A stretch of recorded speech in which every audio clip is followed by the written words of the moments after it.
There has been so much news lately, all year in 2025 of layoffs and how these major corporations are doing layoffs and how that can be really scary for people, especially when it comes to hit pieces and headlines on LinkedIn or any news article. That's the whole point. You're trying to sort of entice fear in people and I think that that's one of the goals, right? I think that fear sort of drives clicks. Fear drives, activity and all engagement online and all that sort of stuff, which is good if that's their goal, right? Good for them. Do what you got to do.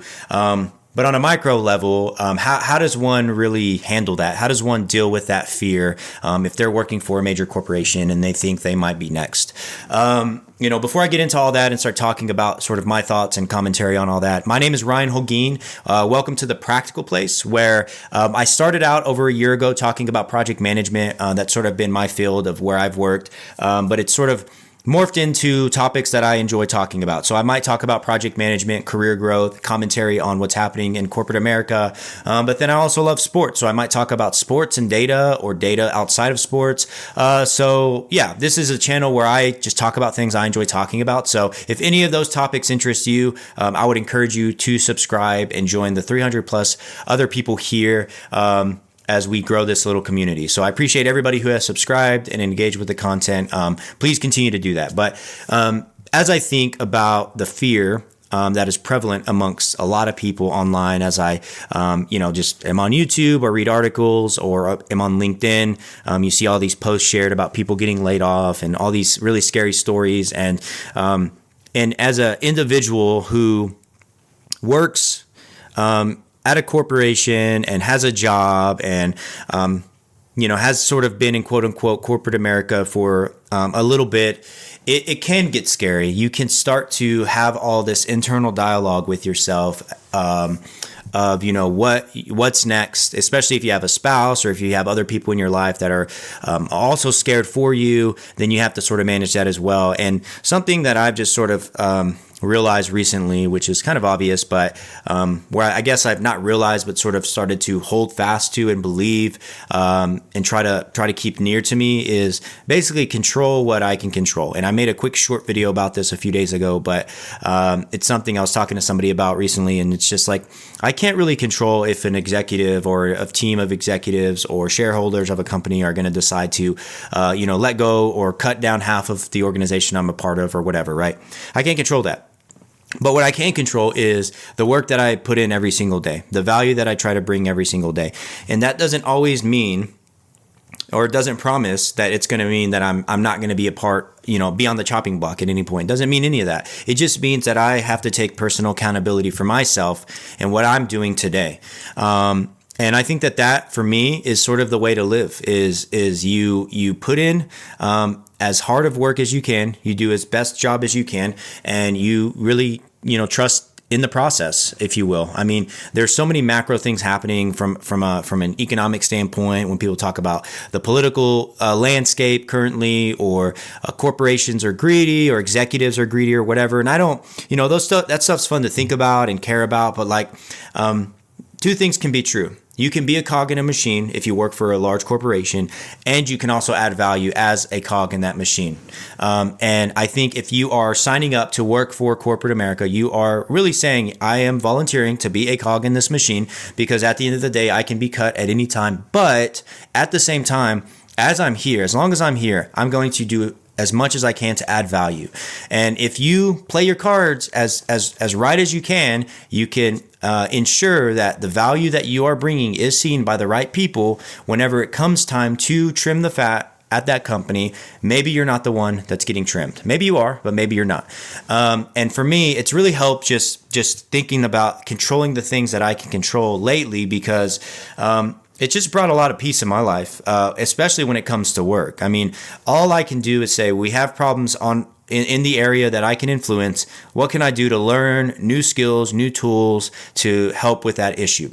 And maybe my manager will see that, and maybe a few managers above that, the skip level VP will see that, and things will go well for me. But even if they don't, from a output standpoint, even if the results show and they don't see that, and I still get let go, like that's okay, because in that journey of learning a new skill, I added another tool to my tool belt to wherever I go on my journey, I can bring that to the table.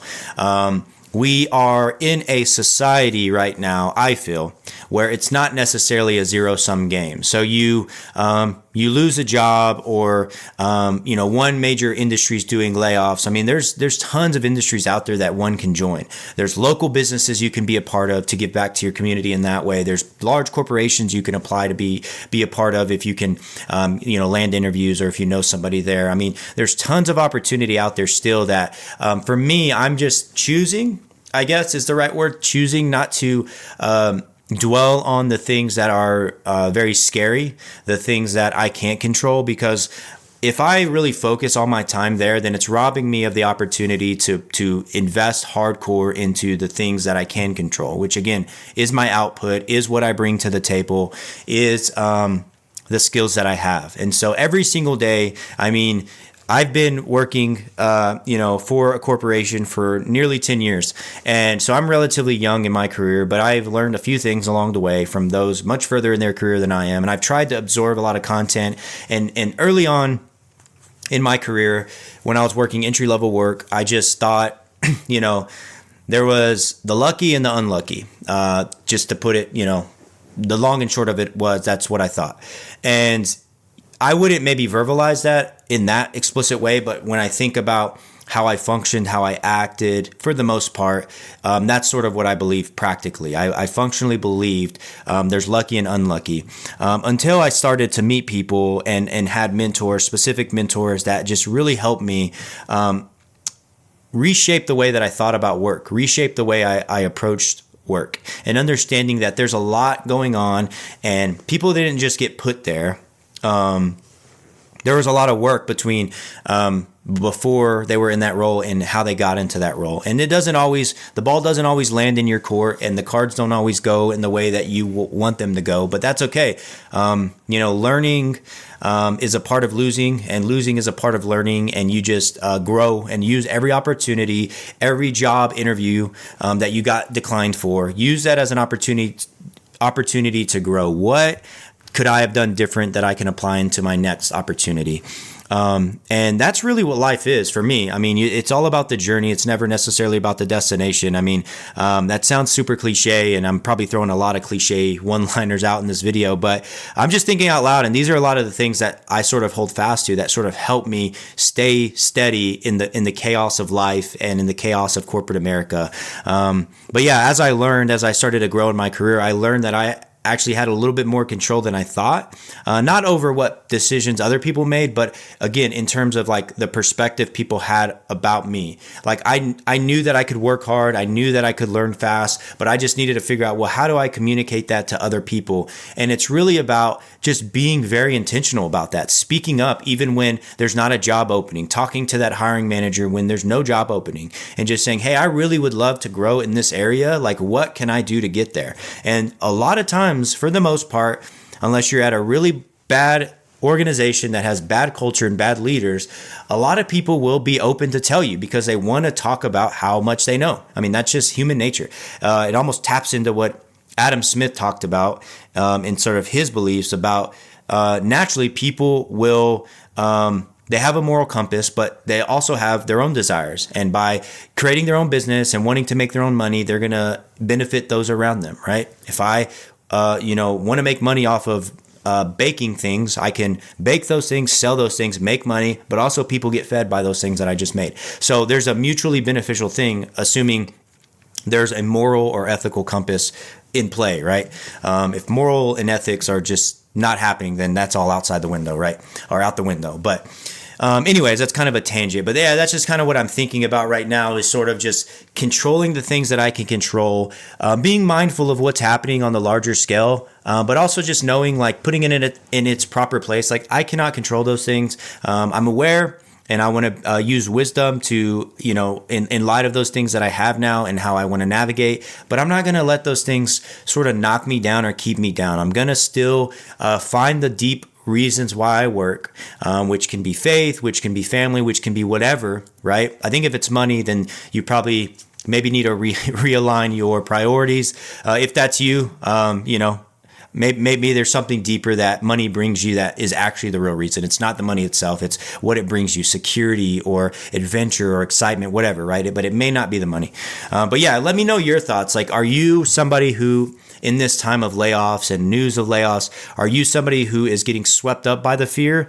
And what do you do in that fear? Let me know in the comments below. How are you struggling with that? Are you somebody who has been able to say, it doesn't scare me, I really don't care? I'm curious to know, are you somebody at any of these corporations that has been laid off? Let me know in the comments below. I would just like to start a conversation there, know what's going on out there. Because this is really a conversation with myself, and if people are listening and they want to contribute, then I'd encourage you to do it in the comments. But if you find this video helpful, then I would encourage you to like the video, but also subscribe if you're not subscribed. Join the 300 plus people that are here. I would really appreciate that. It's been a little over a year of work of just thinking about different ideas and posting them here, and hopefully it's been helpful. But until next time, this is The Practical Place. My name is Ryan Holguin. I will see you in the next video.